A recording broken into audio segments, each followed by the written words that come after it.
बात करते हैं छोटे, आज हालांकि मैंने सोचा था कि छोटे शहरों पे नहीं खाली और भी बातचीत करनी थी, लेकिन प्रेशर काफ़ी ज़्यादा हो गया है। लेकिन इस बीच हाँ ये देख लीजिए जो हमारे प्राइम मेंबर्स हैं वो जो है फटाफट आपको बता दें, कल जो है आप जुड़ सकते हैं 1 से 2 के बीच में।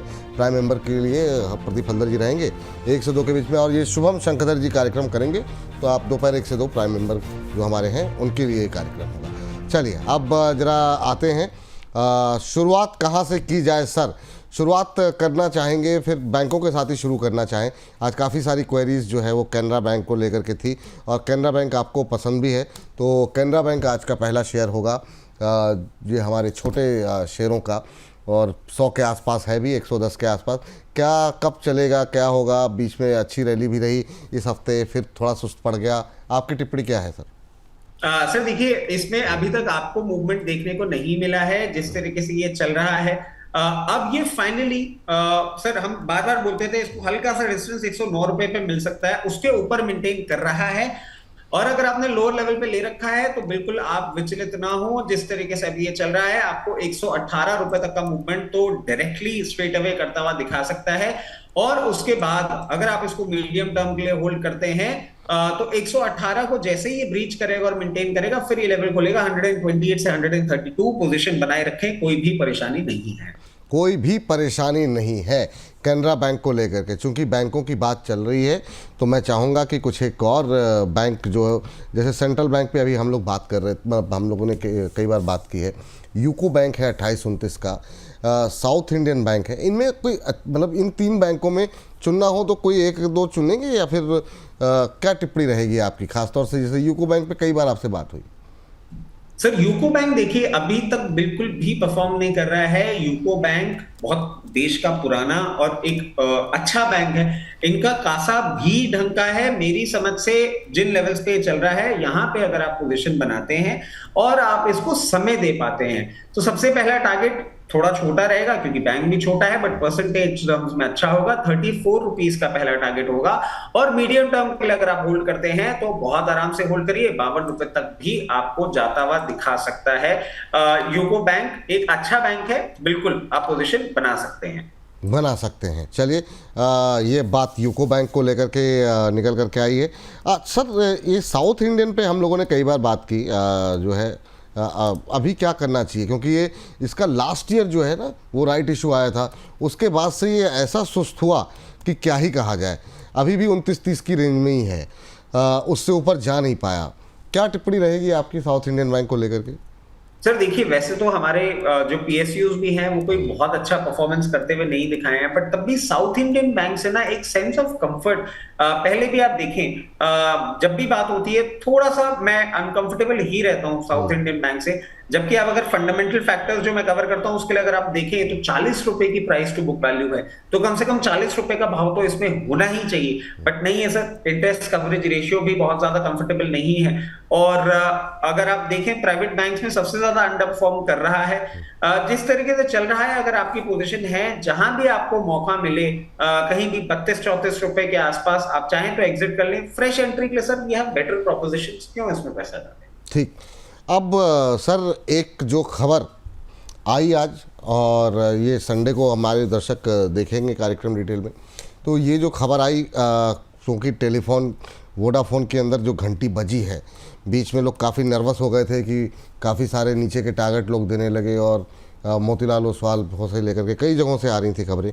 लेकिन ये जो अभी हो सकता है वीकेंड तक और ज़्यादा कंफर्मेशन हो, और संडे को जब ये प्रोग्राम लोग देखें तो हो सकता है नई अपडेट्स आ जाए।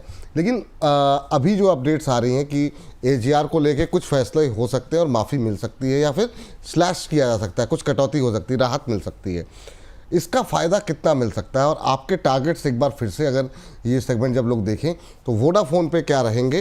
फ्राइडे के सेशन में तो काफ़ी शानदार मोमेंटम बनता हुआ यहाँ पर दिखाई दिया है।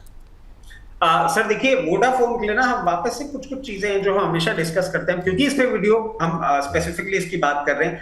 गवर्नमेंट का स्टेक बहुत बड़ा है, गवर्नमेंट की लायबिलिटी है, गवर्नमेंट का पैसा है, गवर्नमेंट डूबने नहीं देगी। हमेशा मैं एक ही चीज बोलता हूँ और इसके लिए मैं कई बार ट्रोल भी हो जाता हूँ। लोग बोलते हैं कि ये क्या मिनिस्ट्री ऑफ टेलीकॉम से आके बैठा हुआ है जो ये बात कर रहा है, बट सर आज ही के दिन जो हमारे पास खबर आई है बाय द सोर्सेज कि कहीं ना कहीं जो टेलीकॉम डिपार्टमेंट है उसने पीएमओ को लिख दिया है कि इनकी एजीआर को आप स्लैश करें ही करें। उसके साथ साथ सर कुछ और भी एडवांटेजेस हैं जो इसको हम देते हुए दिख सकते हैं। गवर्नमेंट ने हमेशा अपना एक इंटरेस्ट दिखाया है कि उन्हें ड्यूपोली टेलीकॉम सेक्टर में नहीं चाहिए कि सिर्फ जियो और भारती हो, एक थर्ड प्लेयर उनको चाहिए चाहिए जिससे वो टिंकर कर सके अपनी चीजें। आप देखें वो एक एडवांटेज वोडाफोन के पास है ही। उसके साथ अभी जो रिजल्ट्स आए थे रिजल्ट्स में भी हमने देखा था कि जो ग्राहक जा रहे थे अब उसमें आपको कमी देखने को मिली है, फ्रेश एडिशन आपको बढ़ते हुए दिखे हैं। और अब जिस तरीके से जियो ने अपना मिनिमम प्लान डिसकंटिन्यू किया, फिर भारती ने किया, अभी जियो ने एक और अपना प्लान डिसकंटिन्यू किया है जिसमें जो बड़ा एक इनका एक ड्यूरेशन का जो प्लान था वो भी चेंज हुआ है। वोडाफोन की तरफ से हम एक्सपेक्ट कर रहे हैं और आरपू इंप्रूव होते हुए दिखेगा। तीनों कंपनियों में लोएस्ट आरपू है, आरपू का इजाफा का स्केल इनके पास बहुत बड़ा है जिससे इनके प्रॉफिट मार्जिन भी बढ़ते हुए दिख सकते हैं। सारी चीजें अब इनके रिवाइवल की बात कर रही है। अभी इसी हफ्ते हमने एक मैनेजमेंट की तरफ से कमेंट्री देखी थी, फ्रेश फंड रेजिंग की भी बात कर रहे हैं। अब अगर आपने पहले के हमारे शोज देख के इसमें पोजीशन नहीं बनाई है, मैं कहूंगा यहां पे भी बनाएं। और अगर लोअर लेवल्स पे आता है कहीं भी 6 रुपए 61 पैसे 6 रुपए 40 पैसे जहां मिलता है पोजीशन बनाए with this thing in mind कि everything is working in favour. अगर ये चलता है तो बहुत अच्छा आपको मूवमेंट देखने को मिलेगा, बट पैसा उतना ही लगाइएगा क्योंकि इसका डेट इतना बड़ा है कि अगर जीरो हो जाए तो कोई प्रॉब्लम नहीं होनी चाहिए। भाव कम है और अपसाइड की पोटेंसी बहुत ज्यादा है। जिस तरीके से अभी ये मूवमेंट कर रहा है, अगर ओवर द वीकेंड ये न्यूज आपको और ग्रो होती हुई दिखती है तो हो सकता है नेक्स्ट वीक आपको 8 रुपए 40 पैसे तक का भाव देखने को मिल जाए और उसके ऊपर सस्टेन करता है तो 10 रुपए 25 पैसे। But if you ask me personally, मैं समझता हूं कि इसका 52 हफ्ते का हाई था 16 रुपए 55 पैसे, उसको भी ये ब्रीच करता हुआ दिखेगा और ये 17 रुपए तक जाने का दम कम रखता है। बट ओनली एंड ओनली उतना पैसा लगाएं जो जीरो भी हो जाए तो परेशानी ना हो। बहुत चीजें फेवर में काम कर रही हैं, उसके पेटे आपको बोलेंगे कि इसमें पैसे लगाएं। 52 हफ्ते के लो के पास ही है, सिचुएशन आने वाले समय में ठीक होती हुई दिख सकती है। ठीक, ये बात यहाँ पर वोडाफोन आइडिया को लेकर के। सर बैंकों पे जब हम लोग बात कर रहे थे एक नाम छूट गया पीएनबी का और काफ़ी लोगों की टिप्पणी आई है, तो मैं चाहूँगा पीएनबी पे भी सर ज़रा कुछ राय दे दें और क्या करंट लेवल पे भी यहाँ पर खरीदारी करी जा सकती है 105 106 के आसपास। देखिए सर, पीएनबी आप भी जानते हैं, सब दर्शक जानते हैं, ऑल टाइम फेवरेट है। मुझे पीएनबी पर्सनली बहुत पसंद है, इसके फंडामेंटल्स बहुत स्ट्रॉन्ग हैं। ये जो बैंक है और जिस प्राइस में मिल रहा है, एक टॉप 3 बैंक्स में हमेशा अपनी पोजीशन मेंटेन करता है पीएसयू बैंक्स की। अगर हम बात करें करंट लेवल्स पे भी अट्रैक्टिव है। अगर करेक्शन के चलते आपको लोअर लेवल पे मिलता है, कहीं भी 98 रुपीज तक भी आता है, तो मैं आपको बोलूंगा इसमें हर डाउन साइड में आप अपनी पोजीशन बनाते रहें। जिस तरीके से ये चल रहा है, आने वाले समय में आपको सबसे नियर टर्म टारगेट 118 रुपए का देखने को मिल सकता है। आप इसको मेंटेन करें। 118 रुपए के ऊपर जब ये जाएगा तो 134 भी आपको मीडियम टर्म में बनता हुआ दिख सकता है। सेफ इन्वेस्टमेंट है, अच्छा इन्वेस्टमेंट है। सर इसके लिए एक और चीज बोल देता हूँ, करंट प्राइस आप 106 रुपए देख रहे हैं और बुक वैल्यू 120 रुपए की है, उससे नीचे ही हमारा पहला टारगेट है। बहुत उम्दा, बहुत सॉलिड है, पेडिग्री बहुत अच्छी है, बिल्कुल पोजिशन बनाई जा सकती है। ठीक सर, एक महत्वपूर्ण बात, जीएमआर एयरपोर्ट जो कि आज खबरों में भी है सर, यहाँ पर 5,000 करोड़ रुपए के फंड रेज का ऐलान किया गया है और कुछ संभावनाएं दिखाई दे रही हैं। इसके ऊपर कब कृपा बरसेगी, क्योंकि ये 2 काउंटर तो ऐसी पनौती लगी हुई हैं लोगों के, मतलब लोग बहुत लंबे समय से इंतज़ार कर रहे हैं कब 100 के ऊपर जाएंगे। क्या लगता है इस बार 5,000 करोड़ के एक्सपेंशन प्लान का कोई असर होगा? सर देखिए, जीएमआर एयरपोर्ट के लिए I'm so sorry, मैं एक चीज बताता हूँ। जो पुराने दर्शक हैं जो हमें महीनों से देखते हैं वो तो जानते ही हैं कि इस बेचारे पे शनि लगा हुआ है और लोअर लेवल्स पे 78 77 76 जहां हमें दिख रहा था, यहां तक कि 80 81 में भी हमने आपको कहा कि आप इसमें बाइंग पोजीशन बना सकते हैं। ये एक स्टेपिंग स्टोन जरूर है, बट क्या ये पूरी ट्रेजेक्टरी चेंज करने के लिए न्यूज काफी है? नहीं, ऐसा नहीं लगता सर। जिस तरीके से ये चल रहा है, हो सकता है आपको आने वाले समय में नियर टर्म पे 95 रुपीज तक का भाव दिखा दे। अगर आपने लोअर लेवल पे ले रखा है और आप इसे पिंडा ही छोड़ाना चाह रहे हैं तो 94 95 रुपए का भाव आए, वहां पे एग्जिट कॉल ले लें। अगर ऐसा नहीं और आपको भी कॉन्फिडेंस है बिल्कुल मेरी तरह इस पर्टिकुलर बिजनेस को जिस तरीके से ये हैंडल कर रहा है, तो फिर आप इसमें वेट कर सकते हैं। मीडियम टर्म में आपको भाव देखने को मिल सकता है 108 से 110, वहां तक के लिए भी होल्ड करें, और वहां पे जब जाएगा तो चैनल के माध्यम से हम डिस्कस करेंगे और बताएंगे कि आगे आने वाले समय में आपको क्या देखने को मिल सकता है। इसमें सर एक और चीज ऐड कर देता हूं, इसका भाव देख के ये मत सोचिएगा कंपनी छोटी है, 95,000 करोड़ की मार्केट कैपिटलाइजेशन है इस कंपनी की। कंपनी बड़ी है, थोड़ा सा मूव करने में टाइम लगा रही है, बट चिंता ना करें, in time to come market में मूव करेगा। एक सर 100 रुपये के आसपास का शेयर जिसने कि काफ़ी थोड़ा सा परेशान किया है, संवर्धना मदरसन। हालांकि थोड़ा सा ऐसा रहा मामला, यूएस वाला भी था इसमें, और इसी की एक कंपनी है वायरिंग वाली। इन दोनों पे कोई टिप्पणी करना चाहेंगे आप? आज हालांकि दबाव दिखाया है काफ़ी ज़्यादा, क्या टिप्पणी रहेगी आपकी? देखिए सर, अगर आप संवर्धना मदरसन की बात करें तो ये डेफिनेटली एक प्रॉब्लम में है, और यूएस का जब तक बादल नहीं छटते तब तक क्या हम एक्सपेक्ट करें कि प्रॉब्लम से बाहर आ जाएगा? नहीं। जबकि आप देखें कंपनी इतना अच्छा कर रही है, एक्स बोनस भी होके चुकी है जुलाई के महीने में ही, और मैं समझता हूं अभी इसको थोड़ा सा टाइम लग सकता है। मैक्सिमम अपसाइड 112 रुपए का। फ्रेश एंट्री के लिए मैं आपको यही चीज सजेस्ट करूंगा कि एक बार जब ये बाहर निकल जाए उस प्रॉब्लम से, तब आप इसमें देखिएगा। अगर लोअर लेवल पे आपने ले रखा है तो फिर आप 112 रुपए के आसपास जाए, वहां पे एग्जिट कर सकते हैं।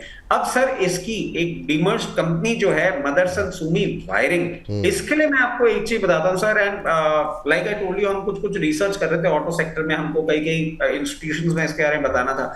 एक बहुत बड़ा फन फैक्ट आया है sir, top 10 selling passenger vehicles in India, out of those top 10, 9 use करता है मदरसन सुमी वायरिंग को।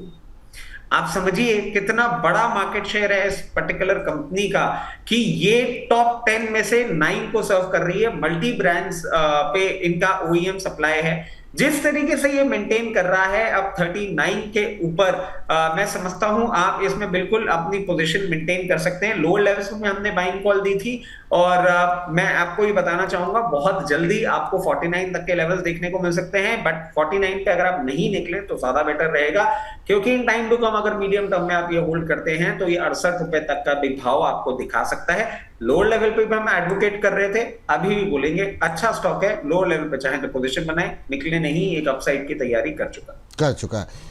अब इस हफ्ते का मतलब एक शानदार प्रदर्शन जहां देखने को मिला वो था ओला, और ओला पे मतलब जो है ज़्यादातर लोग अभी भी नेगेटिव हैं।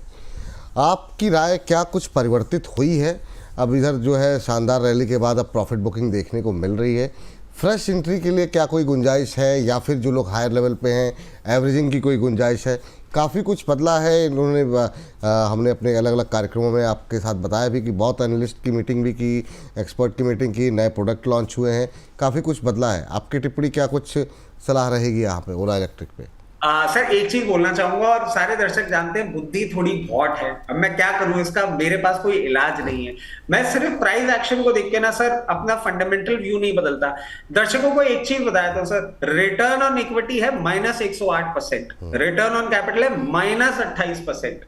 अब आप इससे समझ लीजिए। और सर इन्होंने जो बहुत जगह इनका रेयर अर्थ का एक वीडियो भी शेयर हुआ था कि भाई साहब रेयर अर्थ में ऐसा कर देंगे वैसा कर देंगे। Sir rare earth will increase their cost, they will not be in a position to do it without pressing their margins। उसके साथ साथ समीर अरोड़ा साहब ने जरूर इन्वेस्ट किया है, और वो आप देखें कहीं ना कहीं 40 रुपए के भाव में देखने को मिला है। तो ये बात है कि 40 रुपए के भाव में समीर अरोड़ा, XYZ, बहुत सारे इंस्टीट्यूशंस की भी बातें चल रही है इन्वेस्टमेंट की, और अडानी साहब की भी एक बात चल रही है आने की। अब या तो आप ये देख लीजिए कि वो मैनेजमेंट चेंज होता हुआ दिख जाए, तब हम ऊपर के भाव में भी इसको खरीद लेंगे कि भाई अब यहां से कवरेज जो है चेंज हो जाएगा।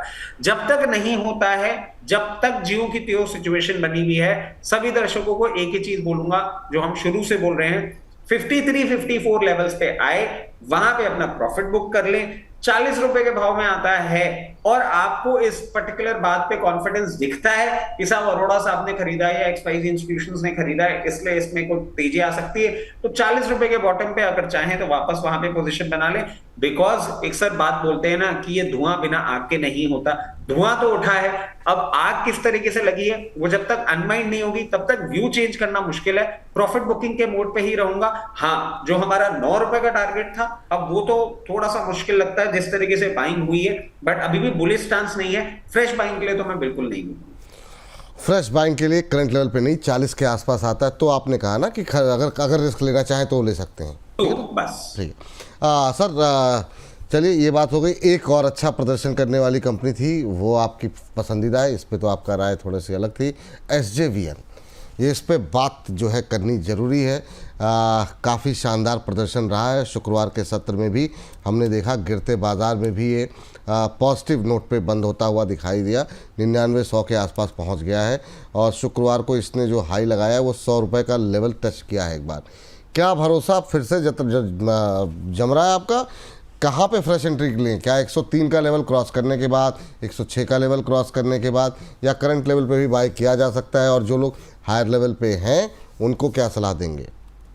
सर देखिए, लोअर लेवल पे हमने बाइंग बोली थी। जिन्होंने भी लोअर लेवल पे बाइंग करी है, पहले हम उनकी बात कर लेते हैं। अगर आपने इसको बहुत छोटी अवधि के लिए लिया था तो 104 रुपए के भाव में अपना प्रॉफिट बुक कर लें। अब फ्रेश अपसाइड कब आता है? जो हमने पहले भी कमेंट्री करी थी कि ये 104-106 रुपए के ऊपर मेंटेन करता है, उसके बाद फ्रेश लेग बनेगा और वो फ्रेश लेग जो है वो आपको लेके जा सकता है सबसे पहले तो 124 के बाद 142, 46, 48 ये लेवल्स भी आपको बहुत कंफर्टेबली दिखाएगा। फ्रेश एंट्री कहां करनी है? फ्रेश एंट्री जब ये कूल ऑफ करे, कहीं भी आपको 91, 92, 93 की रेंज में मिले वहां पे करें, क्योंकि 104 के लेवल पे मैं समझता हूं अभी इसको क्रॉस करने में थोड़ा सा टाइम लग सकता है। लोअर लेवल में जिन्होंने लिया और जल्दी निकलना चाह रहे हैं वहां पे निकले, और मीडियम टर्म के लिए आपको टारगेट सुझा दिए गए हैं, अकॉर्डिंगली आप इसमें पोजीशन अपनी मेंटेन कर सकते हैं। चलिए, तो ये बात हो गई है, पावर की बात चल रही है, तो जरा सुजलॉन भी ले आइए। मतलब सुजलॉन की तो हमारी चर्चा अधूरी रह जाएगी। अच्छा, किसी ने कुछ दिन पहले कमेंट भी किया, कह रहे अब तो दर्शक कुछ भी बोल देते हैं, कह रहे हैं कि अब तो मुझे भी याद हो गए लेवल, अब तो बात मत करो। मैंने कहा यार गजब है। तो माफ़ कीजिएगा, तो ये हो जाता है सर। आपकी टिप्पणी सर, समय थोड़ी सी कमी है। सुजलॉन पे अभी क्या करें सर? फ्रेश एंट्री की गुंजाइश रहेगी है अभी? और जो अभी 85-84 के आसपास जो लोग हायर पे लेवल पे लेके बैठे हैं, कब आएगी उनका नंबर कब आएगा सर? सर उनका नंबर भी आएगा, अभी थोड़ा सा टाइम लग सकता है। सुजलॉन के लिए जिन्होंने भी इन्वेस्ट कर रखा है ना हायर लेवल में, उनको एक चीज बोलता हूं sir, return on equity 41.3%, capital employed 32%, बहुत ही उम्दा है। कंपनी डेट फ्री है और इसने प्रॉफिट ग्रोथ 23% की CAGR दी है। मतलब आप समझिए हम फंडामेंटली कितनी स्ट्रॉन्ग कंपनी में बैठे हुए हैं कई कबार। और सर मैंने कल आपको एक ना ऑफ द रिकॉर्ड शेयर किया था, कितनी उम्दा कंपनी है जिन्होंने 5 साल कोई आपको रिटर्न नहीं दिया है। बट क्या हाँ, बिल्कुल मैंने जी वो कंपनी खराब नहीं हुई है सर, वैसे ही सुजलॉन खराब नहीं हुआ है। सुजलॉन में बोलते बोलते देखिए चले, एक पैसे ही सही, इतनी तो इज्जत रखी इसने। तो आप देखिए सर, जिस तरीके से ये चल रहा है, मेरी समझ से आपने अगर फ्रेश एंट्री नहीं इसमें करी है और करना चाह रहे हैं, करंट लेवल्स कंफर्टेबल है। क्या ये और नीचे जा सकता है? बिल्कुल जा सकता है। मेरी नाक काटने के लिए बिल्कुल ये भरपूर कोशिश करेगा, जैसा कि हमने देखा ही है मिंडा कॉर्प ने भी करी थी, उसके बाद उसको चलना ही पड़ा। वैसे ही सुजलॉन के लिए आपको बोलूंगा, एक्सट्रीम लोअर लेवल्स जो हैं, जो अभी चार्टिकल पैटर्न्स पे देखने को मिल रहे हैं, 52 है। दो आई वाज नॉट एक्सपेक्टिंग कि ये 60 रुपए के नीचे मेंटेन करेगा, और थ्रू आउट द वीक इसने 60 रुपए के नीचे मेंटेन किया। हो सकता है 52 रुपए तक भी ये जाए, बट स्टॉक खराब नहीं है। आई विल रीआइटरेट, स्टॉक खराब नहीं है, स्टॉक अच्छा है। जैसे ही बाउंस बैक करेगा, सबसे पहला लेवल जो टारगेट का अपना इसका खुलकर आता है वो आता है 70 रुपए, 68 से 70 रुपए। आप इसको अगर मीडियम टर्म के लिए मेंटेन करेंगे तो ये 84 रुपीज तक भी जा सकता है। और वापस से आपको एक चीज बोलता हूं, मैं एक्सपेक्ट कर रहा हूं ये ट्रिपल डिजिट में जाएगा, if not today then tomorrow. Stock बहुत अच्छा है, बिल्कुल अपनी पोजीशन मेंटेन करें। चलिए सर, आखिरी के एक दो कंपनियां जिसमें कि अब समय बिल्कुल कम बचा हुआ है हमारे पास, लगातार बोला जा रहा है। एक तो सर NHPC रह गया है हमारे पास, JP पावर रह गया है सर, और R पावर रह गया है। तो पहले जरा R पावर पे बात कर लें, क्योंकि यहाँ पर लोगों ने काफ़ी पेन भी देखा और उसके बाद गेन भी देखा लोअर सर्किट के बाद। अभी क्या करना चाहिए R पावर में, जिस तरीके की सिचुएशन अभी बनी हुई है? आज 2% नीचे है, 49-50 के आसपास। क्या फ्रेश एंट्री की जा सकती है? देखिए, फ्रेश एंट्री के लिए सर ये लेवल तो मैं नहीं सुझाऊंगा, और कल भी सर जब हमने शो किया था तो मैंने कहा था अब इसका सर्किट जो है वो खुलने वाला है। आप देखिए आज इसका सर्किट खुल गया, कंटिन्यूअसली ये चला है। जिन्होंने लोअर लेवल पे ले रखा है और पेन देखा है और कहीं भी उनका कॉन्फिडेंस अगर हिल रहा है, तो उनके लिए लेवल खुलता है 56 रुपए का। 56 रुपए के आसपास आपको इन नियर फ्यूचर देखने को मिल सकता है, वहां पे आप एग्जिट कॉल लें। जिनका नहीं हिला है कॉन्फिडेंस, वो पोजीशन मेंटेन करें। 72 लेवल्स ऑन कार्ड्स आपको देखने को मिल सकते हैं। जब उस लेवल पे जाएगा तब हम वापस से डिस्कस करेंगे कि आगे क्या किया जा सकता है। एनएचपीसी सर अंडर परफॉर्मेंस दिखा जरूर रहा है, बट ये अंडर परफॉर्मिंग है नहीं। अगर आप चाहें तो इन लेवल्स पे अपनी पोजीशन बना सकते हैं। मूवमेंट आएगा कब? मूवमेंट आएगा जब ये 8450 के ऊपर मेंटेन करना चालू करेगा, और फिर डायरेक्टली ये आपको 90 रुपए तक का मूवमेंट दिखाएगा, और 90 रुपए के ऊपर ब्रीच करने के बाद ये आपको दिखा सकता है 112 रुपए तक के भी लेवल्स। तो इसमें अकॉर्डिंगली अपनी पोजीशन मैनेज करिएगा। और सर ये मैं एक चीज बोल देता हूं, जितने भी हमारे व्यूअर्स हैं, हम छोटे शेयर की जो बात कर रहे हैं ना, सिर्फ प्राइस टर्म्स में कर रहे हैं। आप ये मत सोचिएगा ये कंपनी छोटी है। जैसे एनएचपीसी का मैं आपको बताऊं, मार्केट कैपिटलाइजेशन 81,000 करोड़ का है। बिल्कुल तो प्राइस का बेनिफिट है, बट कंपनियां बहुत बड़ी हैं, इनको हल्के में मत आकिएगा। हाँ बिल्कुल। सर सजिलिटी इंडिया लास्ट काउंटर, फिर अब समय अगले हफ्ते देखा जाएगा जो छूट जाएंगी। सजिलिटी इंडिया बहुत चर्चा में रहा है, बहुत लोगों के सवाल रहे। जी सर। सर सेजिलिटी अब देखिए एक अच्छा सा आपको ब्रेकआउट दिया है, और अब जिस तरीके से क्रूज कर रहा है, मैं बोलूंगा 54 के लेवल्स आपको ऑन द कार्ड्स देखने को मिल सकते हैं। अगर फ्रेश एंट्री का पॉइंट ढूंढ रहे हैं इतने रनअप के बाद, इस काउंटर के हिसाब से रनअप थोड़ा सा बड़ा हो गया, 44 लेवल्स पे आता है तो फ्रेश एंट्री ढूंढेंगे। 44 से 41 के बीच में 54 ऑन कार्ड्स आपको लेवल सुझा दिए गए हैं, अकॉर्डिंगली अपनी पोजीशन मैनेज। लास्ट सवाल सर, अब ये बताइए कि आपने कुछ शेयर ऐसे आइडेंटिफाई किए हैं, अगर इनमें से हो या बाहर के हों, जो आपको लगता है कि नहीं ये छोटे शेयर मेरी जिम्मेदारी हो गए, तो कुछ छोटे शेयर हम अपने दर्शकों के लिए रिकमेंड करें जहां पे आपने अच्छी रिसर्च की हो। जी सर, चलते चलते। सर देखिए एनएचपीसी एक ऐसा छोटा शेयर है जो बहुत अच्छा लग रहा है, और इसके साथ साथ सर अगर मैं ऐड कर सकूं, जो हमने सिर्फ डिस्कस किया था वो अभी इसमें नहीं किया है, बट जी में सर नजर रखिएगा। अब अगर जी ने मूवमेंट चालू किया, 126 के ऊपर क्लोजिंग करी, जी विल स्टार्ट परफॉर्मिंग अगेन, और जी 126 के ऊपर क्लोजिंग करता ही डायरेक्ट आपको 168 रुपए, 178 रुपए, 190 रुपए तक का भी मूवमेंट करता हुआ दिखा सकता है। जी विल बी अ काउंटर जिस पे हम नजर रख सकते हैं। एनएचपीसी आपको रिकमेंड कर ही दिया है। सुजलॉन हमारा शनिचर अभी लेके बैठा हुआ है बाइज्जत, और ये 3 काउंटर्स हैं जिन पे आपको स्पेसिफिकली नजर रखनी चाहिए, और आने वाले हफ्ते के लिए जी पे खासा नजर रखें। 125 के ऊपर क्लोजिंग करी, ये कुछ चेंज करने वाला है। ये चेंज करने वाला, अगले हफ्ते इसी विषय पर जी को लेकर के बात करेंगे। डिस्क्लोजर आपकी तरफ से सर। सर जितने भी स्टॉक्स डिस्कस किए हैं सब में मेरी personal position, immediate family position, client position हो सकती है। Investment in equity market are subject to market risk. Please consult your financial advisor before making any investments और taking any trades in any of the scripts that we have discussed on our channel. हाँ चलिए, एक हमारे दर्शक है कह रहे हैं सर डिफेंस स्टॉक्स अभी क्या करें। गुरुदेव जब डिस्कस करते हैं तब भी गाली खाते हैं, नहीं किया तो पूछे जा रहे हैं। हाथ जोड़ के निवेदन है आप दर्शक। एक लाइन में बोल देता हूँ, डिफेंस में प्रॉब्लम नहीं है, डिफेंस में पोजीशन बना के रखें। विपुल सर ने फंसाया किसी को भी नहीं है। दिवाली तक देखिएगा क्या रिटर्न देंगे। भारतीय हेक्साकॉम इंट्राडे हाई पे सर, तो ये जो है ना, ये आपको बोनस पे बोनस जो मिल रहा है। भारतीय हेक्साकॉम पे नए हाई 1857 का हाई यहाँ पर बनता हुआ। क्या आज के सारे ट्रेड ज़बरदस्त चले हैं, और 1865 का टारगेट यहाँ पर दिया गया था। 1857 अभी ट्रेड करता हुआ, 1858 का हाई। धुआंधार रैली चली सर। थैंक यू, बहुत बहुत शुक्रिया, धन्यवाद। और आज की चर्चा में इतना ही। आप लोग लगातार बोनस के साथ बने रहिए। मुझको इजाज़त दीजिए। शनिवार को हमारे प्राइम मेंबर्स के लिए 1 बजे से लेकर 2 बजे तक, अगर आप प्राइम मेंबर नहीं हैं तो बन जाइए। प्रदीप हल्दर जी से सवाल पूछिए, सिर्फ प्राइम मेंबर के लिए खोलेगा ये। 1 से 2 के बीच में आप जुड़िए हमारे साथ और पूछिए अपने सवाल। फिलहाल के लिए नमस्कार।